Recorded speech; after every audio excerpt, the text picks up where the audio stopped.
I want to describe how to do study.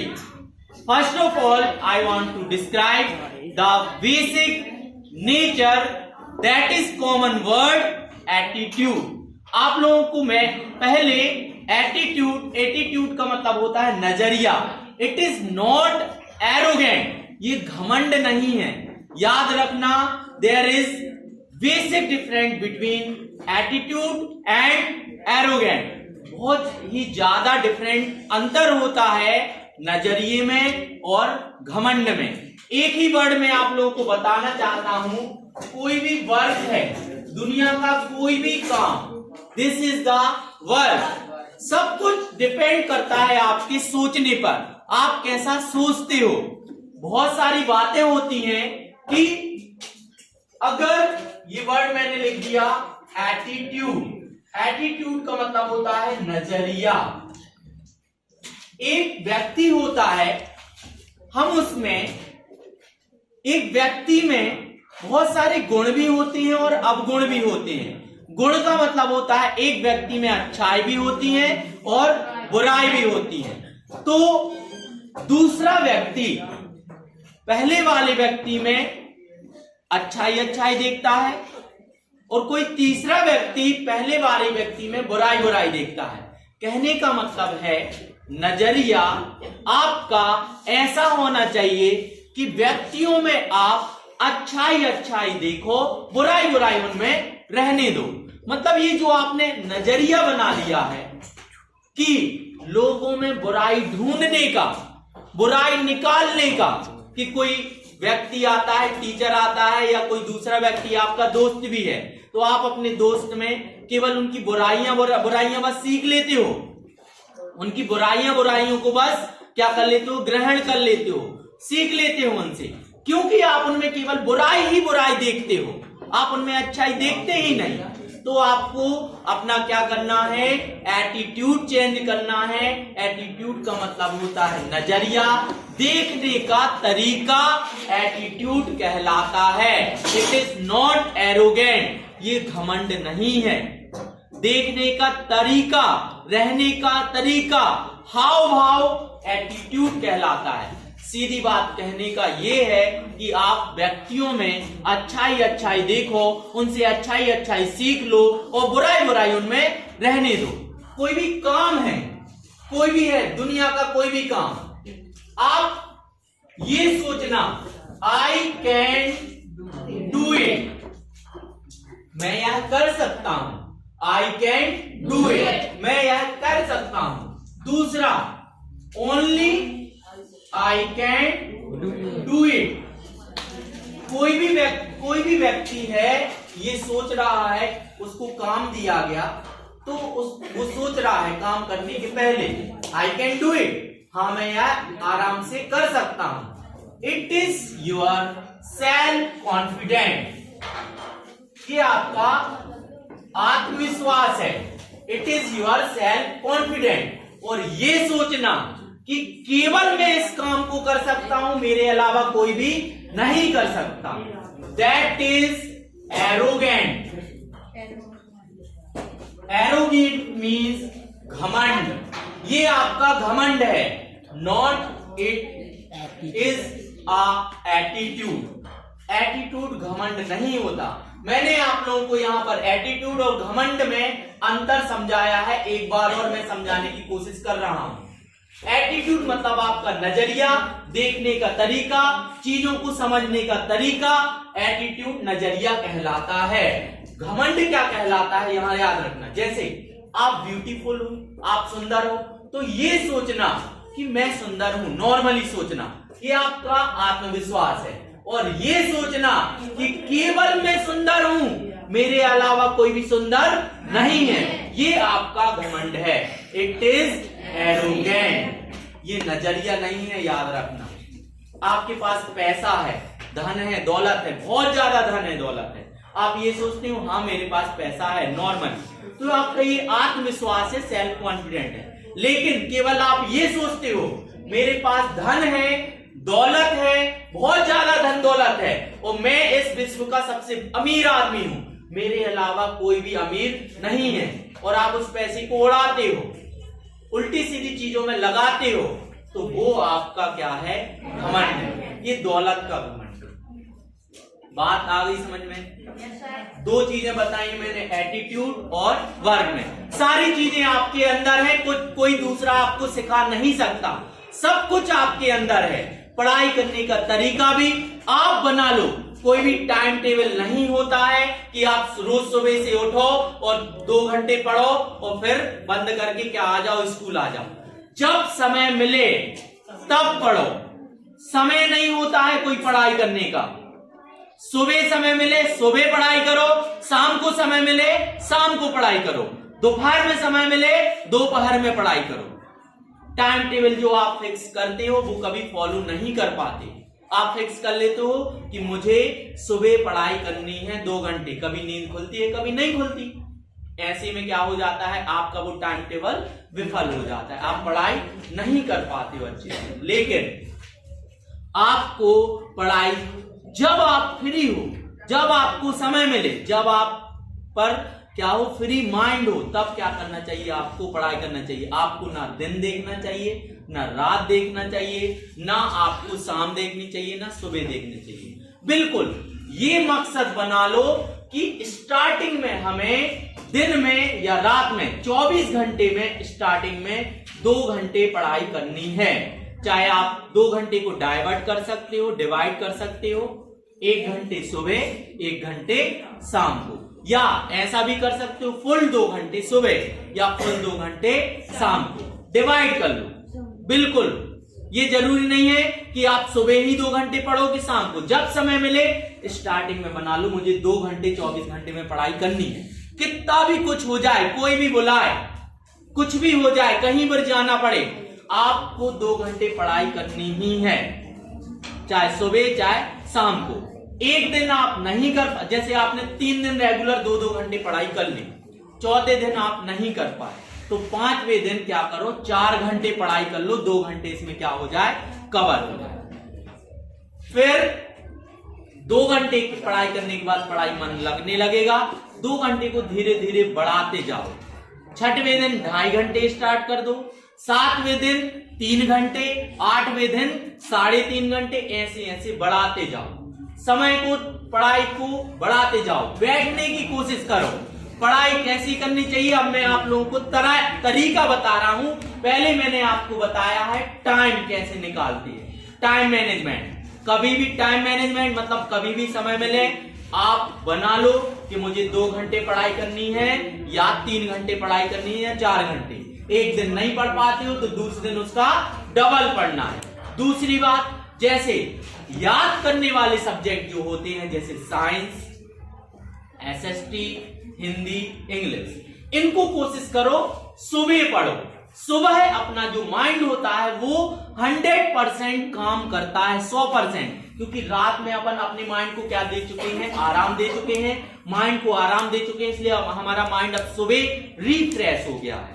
Refresh समझते हो ना, फ्रेश हो गया है, मतलब उसमें बाकी चीजें जो आप सुबह से क्या करते हो, दिन भर बातें सुनते रहते हो, टीचर की बातें सुनते हो, माता पिता की बातें सुनते हो, अपने दोस्त की बातें सुनते हो, मार्केट जाते हो, तो वो सारी बातें अपने दिमाग में क्या हो जाती हैं, स्टोर हो जाती हैं। स्टोर हो जाती हैं तो आप पढ़ाई करोगे तो पढ़ाई वो स्टोर नहीं हो पाती, इसलिए आप लोग देखते हो आपको जल्दी याद नहीं होता। लेकिन आप सुबह उठोगे, रात भर सो लिया, अपन ने जो स्टोर बातें थी रात भर सो लिया, उसको क्या हो गई, रिफ्रेश हो गई, डिलीट हो गई वो बात। सुबह उठे, कितने भी बजे आप उठते हो, 6 बजे, 7 बजे, 8 बजे, फ्रेश होके छत पर चले जाओ, एकांत में बैठ जाओ जहां पर ज्यादा शोर शराबा नहीं है, बैठने की कोशिश करो।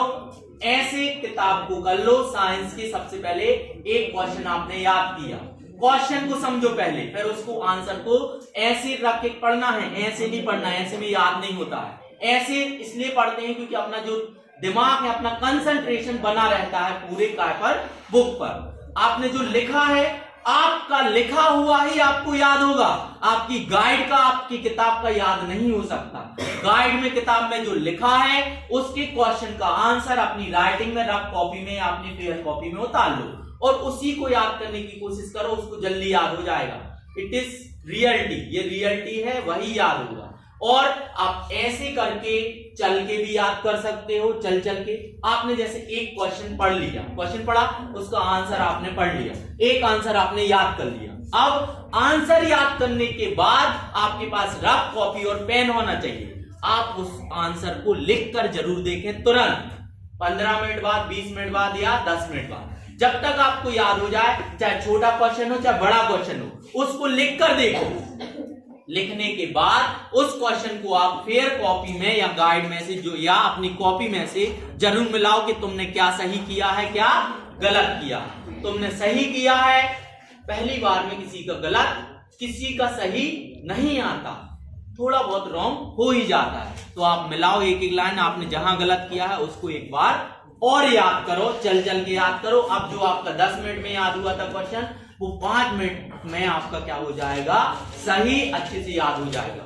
एक बार और लिख के देखना है, जब तक आपका सही क्वेश्चन नहीं आ जाता है आपको लिख कर ही देखना है, वो बिल्कुल क्या हो जाएगा, परीक्षा तक याद रहेगा।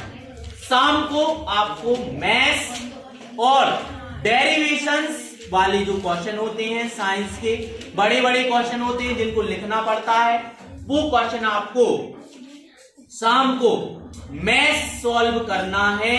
रात में आपको कम से कम 7 बजे आप फ्री हो जाते हो, 8 बजे फ्री हो जाते हो, 8 बजे से लेकर 10 बजे तक, 11 बजे तक रेगुलर बैठे रहो। बीच में 5 मिनट का अंतर ले, 5 मिनट का क्या ले सकते हो, 5 मिनट या 10 मिनट का आप क्या कर सकते हो, गैप कर सकते हो, ब्रेक ले सकते हो। आलस आता है पढ़ने में स्टार्टिंग में, उसका भी मैं तरीका बता देता हूं। आलस आता है, बीच बीच में पढ़ाई में मन नहीं लगता है, एक साथ इतने घंटे नहीं बैठ सकते हैं।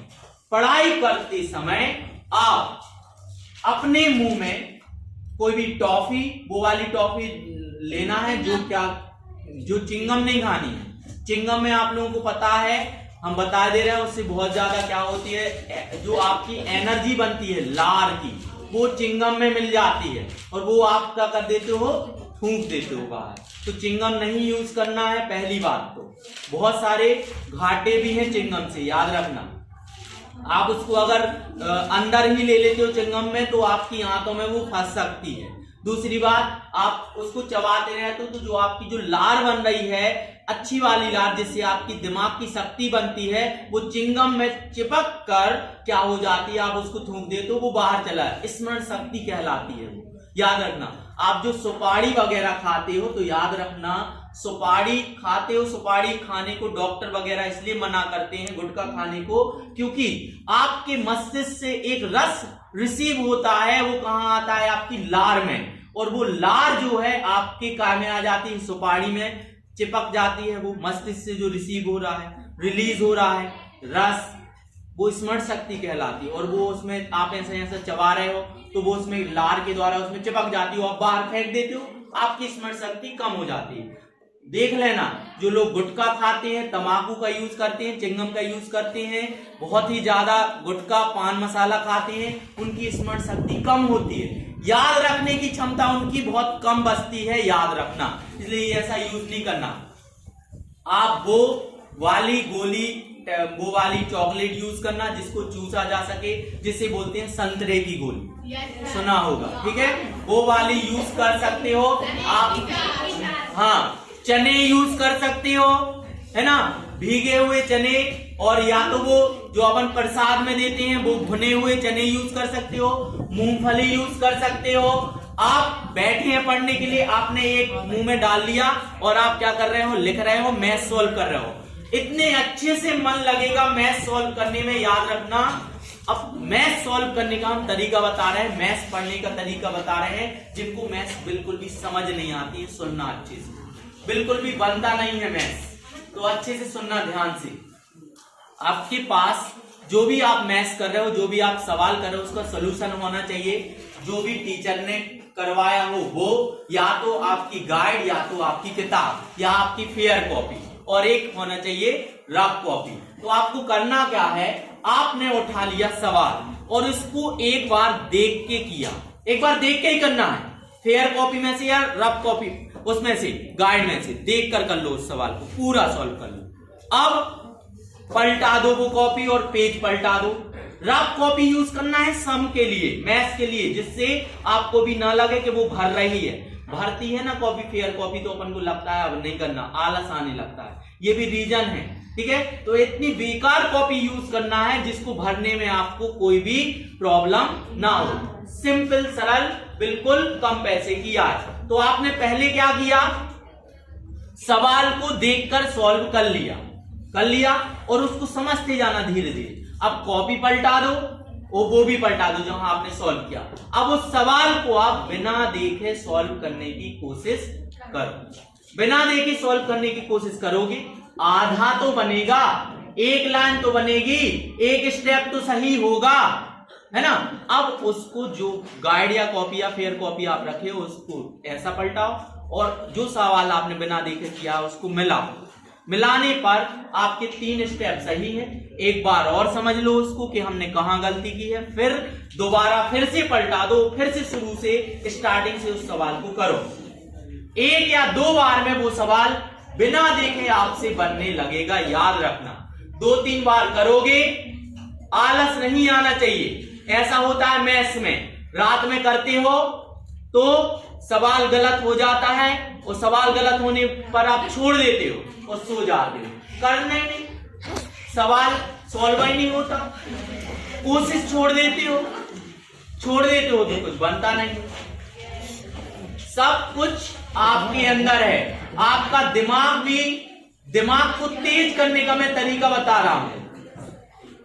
एक दोहा होता है, अभिवादनशीलस्य नित्यं विदुपसेवना चत्वारि तस्य वर्धन्ते आयु विद्या यशो बलम।